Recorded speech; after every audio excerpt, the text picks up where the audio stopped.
mga kalodi, si Kabang nanganak na naman. Hindi natin nabantayan kasi yung schedule niya pizza 9.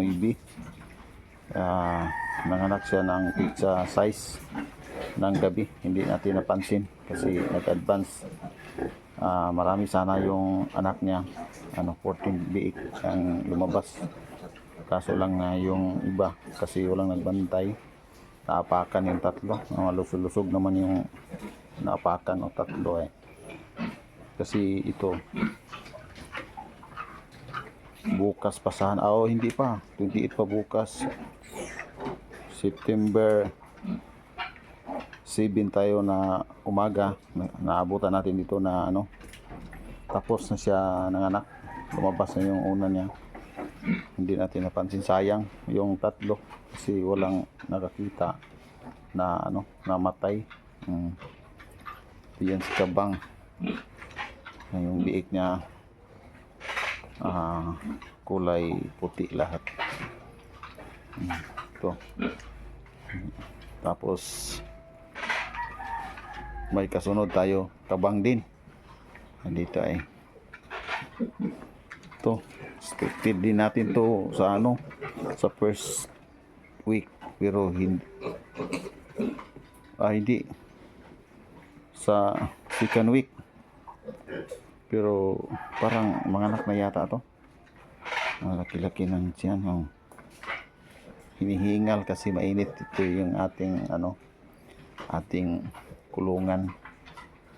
Yan, natin din to, i-monitor kasi mukhang mag-advance din ito. Tapos yung winalay natin ito na maraming maliit kasi dami nila, sila yung lumabas 23 piraso, tapos yung natira bali 14. Tapos may mga maliit na malusog naman kahit maliit. Ito yun ang mga natin dito, yung mga inahin na may anak. Ito, yan, ito ang ating biik. Ginagamot natin kasi nagtatae dahil sa sobrang init ng panahon kasi dito. Tapos yung natin, yung bubong ng ating medyo mababa kasi to dati mahaba to, mataas. Hindi ganito ang style kasi yung nakaranas tayo ng bagyo na na giba lahat.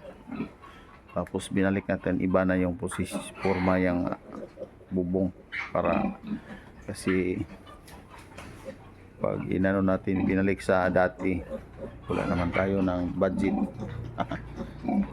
Kaya ngayon mainit, masyadong mainit, kaya yung mga biik nagtatae. Pero okay naman, gamot natin naman, gumagaling naman din. Yan, katulad dito, malaki-laki na. Yung dito, yung ating tatlo dito wala na. Yung isa umabot ng 98 kilos yung karne. Yan. So ngayon may tayo ngayon, mayroon tayong biik na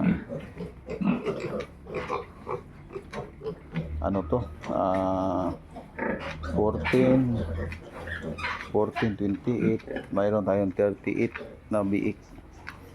Kung hindi pa lang naapakan yung tatlo nito, umabot tayo ng 40 biik dito sa ating babuyan ngayon.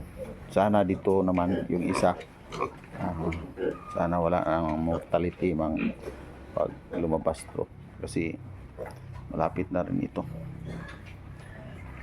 Tapos yung kasunod natin, ito last yung mga anak natin ngayon,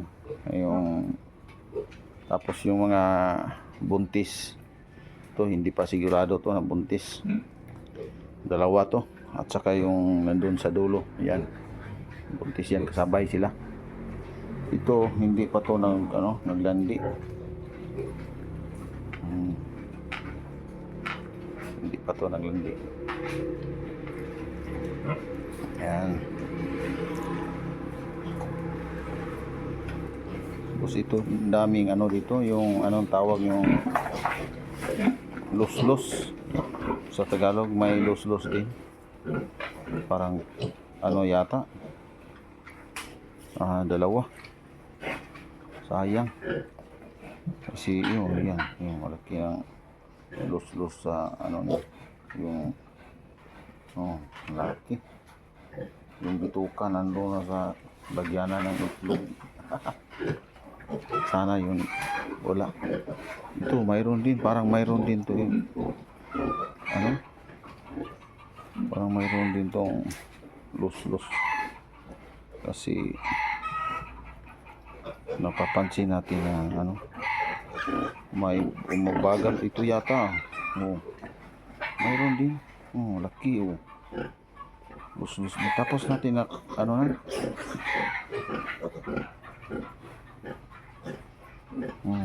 yata ganun din. Bakit kaya tuwing nanganak dito may may ganyan? Kayang nangyari dito sa ating babuyan? Kasi sayang, hindi naman pwede palakihin kasi masisira din kasi yung bituka niya nandun sa lagyanan ng itlog. Baka pagdating ng panahon na dami na yung kinain niya, hindi na yun makalabas yung kinakain, hindi ka makalabas yung dumi, kaya masisira din sila. Yan. Ito sa lahat ng aking nag-subscribe, maraming salamat. Ito yung ating video ngayon araw na to. Maraming salamat sa inyong lahat, sa mga taong nagsubaybay sa aking mga video dyan sa YT channel, sa aking GBTV Swine Backyard Farming. Ito, maraming salamat sa inyong lahat. Ito lang yung ating ngayon na i-share sa inyo na pangyayari dito sa aking babuyan.